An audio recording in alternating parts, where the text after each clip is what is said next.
Hello everyone, welcome to Shri Ram's IAS YouTube channel. This is your mentor Arsu Kakkar. उम्मीद करती हूँ आप सब बहुत बढ़िया हो, खुश हो, स्वस्थ हो, things are fine at your place. And इसी उम्मीद के साथ आज का ये सेशन शुरू करते हैं, जिसमें हमें एक बहुत ही इंपॉर्टेंट आर्टिकल पे डिस्कशन करनी है। आपके सामने एक न्यूज़ होगी, आपने न्यूज़ अगर फॉलो कर रहे हो तो पढ़ा भी होगा, regarding ULFA faction signs peace agreement. Amit Shah hails to it as a golden day for Assam. तो ये पूरी न्यूज़ जो है क्या है, इसके बारे में इन डिटेल चर्चा करेंगे, बैकग्राउंड से लेकर पूरा जो रीसेंट डेवलपमेंट है ये सारी चीज़ें समझेंगे। So let's begin. जैसे जैसे आगे बढ़ेंगे वैसे चीज़ें आपको क्लियर हो जाएंगी। I am starting the session अच्छा लगे तो please make sure that you mark your attendance while liking the lecture. You can share it with your friends also and do let me know in the comment section your feedback. Okay, moving forward, a golden day for Assam and its people, the pro-Talks faction of ULFA, United Liberation Front of Assam. Simple terms में ये है, one faction of ULFA, ULFA, which have been engaged in peace talks. 2011 से this particular section के बारे में पूरा बात करूंगी, united liberation front of Assam के बारे में पूरी डिस्कशन करूंगी, but they have been engage in peace talks and it is led by Arabinda Rajkhowa. Here you can see the name. Okay, let me write it down for you. Just a minute. Yeah, so the name that I'm referring to is, this faction is led by, it is led by Arabinda Rajkhowa. Right, so they have recently signed an agreement with the central and the Assam government. So there is another faction also. एक होता है ना कि faction में ही एक group में कभी कभार आपस में नहीं बनती. So there is another faction that is led by Paresh Bura. Please do remember these are two factions. Faction this and this is another faction that is led by Paresh Bura. They have not joined this peace deal. So this agreement includes a major development package for the state of Assam. Now first of all let me tell you, ये बातें कुछ समझ नहीं आएंगी जब तक आपको ULFA के बारे में ना पता हो. United liberation front of Assam ये एक मिलिटेंट ग्रुप है जो कि ऑपरेट कर रहा था आसाम के अंदर. बोला जाता था इनके जो टाइज हैं वो बाकी जो पाकिस्तानी टेररिस्ट ऑर्गेनाइजेशन के साथ भी थे. बहुत सी ऐसी चीजें न्यूज में रही थी. 1979 के अंदर it was founded in 1979 by Paresh Barua during that anti foreigners movement. देखो हुआ क्या था, देयर वर इंटरनल कॉन्फ्लिक्ट्स और इंटरनल कॉन्फ्लिक्ट्स होने की वजह से इस ऑर्गेनाइजेशन में स्प्लिंट हुआ. It led to splintering of the organisations और फिर इसके वेरियस फैक्शंस बन गए. सो जो उल्फा है, दे इनिशियली सॉट, इनका ऑब्जेक्टिव था क्या, वो एक था असम को एक सॉवरेन स्टेट बनाना. क्योंकि वहां पर देखो असम में क्या था ना, there was influx of Bengali speaking individuals जो 1971 के बांग्लादेश लिबरेशन वॉर के बाद आ रहे थे. There was an influx of Bengali speaking individuals, right.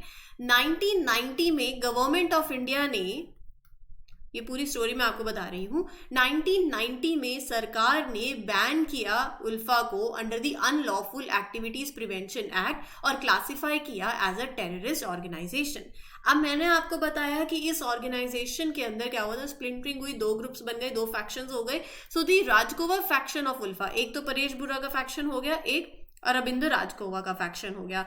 ये जो फैक्शन है led by Arabinda, it signed a cease fire agreement with UPA government. मैं उस टाइम की बात कर रही हूं. तो अभी ये न्यूज में है, क्यों? क्योंकि अभी there are two factions of ULFA, one that is engaging in peace talks, pro talk faction हो गया, और other that is not participating, hard line faction है लेड बाय परेश बुरा. तो जो प्रो टॉक्स फैक्शन है that is led by Arabinda Rajkhowa, they entered into the peace discussions. And recent development में हुआ ये है हाल फिलहाल कि ये जो प्रो टॉक फैक्शन है of ULFA, they have signed a tri party memorandum of settlement. किसके साथ? सेंट्रल गवर्नमेंट के साथ और असम गवर्नमेंट के साथ, राइट. जब मैं बात कर रही हूँ कि इस डेवलपमेंट, दिस इज अ पूरा डेवलपमेंट पैकेज है that will be provided to Assam, वो क्या है, let's go to that now, right. Now what are the key points of this agreement? जब मैं बोल रही हूँ कि यहाँ प्रो टॉक फैक्शन ने of this ULFA they signed a peace accord, क्या है वो सारी बातें अभी करेंगे, 2 मिनट के लिए इसको होल्ड पे रखते हैं। पहले मैं आपको थोड़ा सा और इलैबोरेट कर देती हूँ। तो जो प्रो टॉक फैक्शन है of ULFA, they have signed this agreement, they signed this जो एग्रीमेंट है it is signifying a commitment to peace. ये एक शिफ्ट है that is away from violence, right? Over the last 5 years, a total of 9 peace and border related agreements have been signed across the northeastern region. 2023 में ही नवंबर में a peace agreement was also signed with UNLF in Manipur, United Nations Liberation Fund. It is a Maithi separatist group, right? So ये सब क्या झलका रहा है? ये agreements reflect कर रहे हैं a move towards peace, right? Now formally ULFA pro talks faction they have formally agreed to abandon violence and integrate into the mainstream society. Now as far as this agreement is concerned, the points under this agreements are concerned, पहला तो यही है कि जो ULFA representatives हैं they are committing no violence, surrendering the weapons, vacating camps, participating in the democratic process and upholding national integrity. दूसरा point ये कहता है कि आउट ऑफ 126 असेंबली सीट्स जो असम के अंदर है, 97 सीट्स जो हैं वो रिजर्व करी जाएंगी for indigenous people. Future delimitation exercises जो होंगे that will follow this principle. तीसरा पॉइंट ये है the government pledges an investment of ₹1.5 lakh crore that will be distributed जैसे ओवर सेवरल ईयर्स, ताकि उस रीजन की डेवलपमेंट हो, उसमें इंप्रूवमेंट हो। Ministry of Home Affairs will create a time-bound program to address the demands of ULFA. A committee will be formed ताकि monitor किया जाए the implementation of this program. Note करने वाली बात यह है कि ये जो एग्रीमेंट है it was signed with pro-talks faction of ULFA that is led by Aurobindo Rajgoa. जो दूसरा faction है that is led by Paresh Burra, they have not joined this peace process. रही बात असम में इंसर्जेंसी की, देखो 1980s के बाद से असम ने एक्सपीरियंस की है insurgency. It involves various tribal militant groups. मतलब ये इंसर्जेंसी चाहे वो नागालैंड की क्रिएशन, मिजोरम, मेघालय और अरुणाचल प्रदेश की क्रिएशन हुई, उसके बाद भी इट परसिस्टेड। प्राइमरी डिमांड जो in many of these groups का रहा है वो रहा है पॉलिटिकल ऑटोनॉमी, एक सेपरेट स्टेटहुड की डिमांड रही है।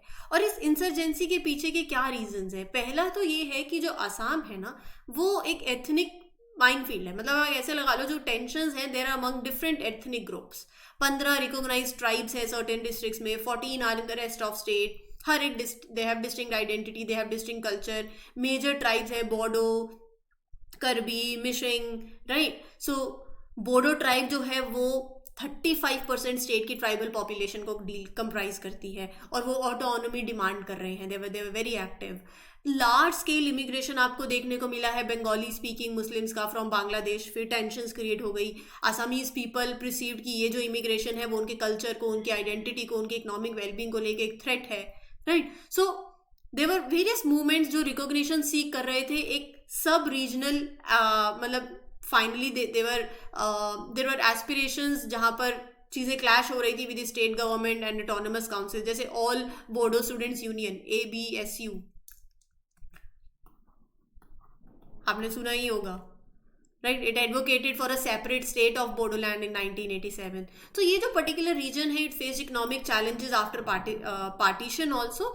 सो there is a perception of exploitation of north east resources ये जो इंसर्जेंसी होने के बावजूद। और फिर चीज़ें होता है ना कि फ्यूल कर दी जाती हैं, तो वो चीज़ें हैं। और अभी recently that's a good news क्योंकि यहाँ पर एक फैक्शन जो है they have entered into this peace agreement and this was the whole lecture. उम्मीद करती हूँ आपको पूरा सेशन क्लियर हो गया हो। कोई डाउट हो तो you can ask me. Will meet you in other segments with other sessions. Till then take care. This is your mentor Arsu Kakkar signing off. Happy learning, all the best, thank you.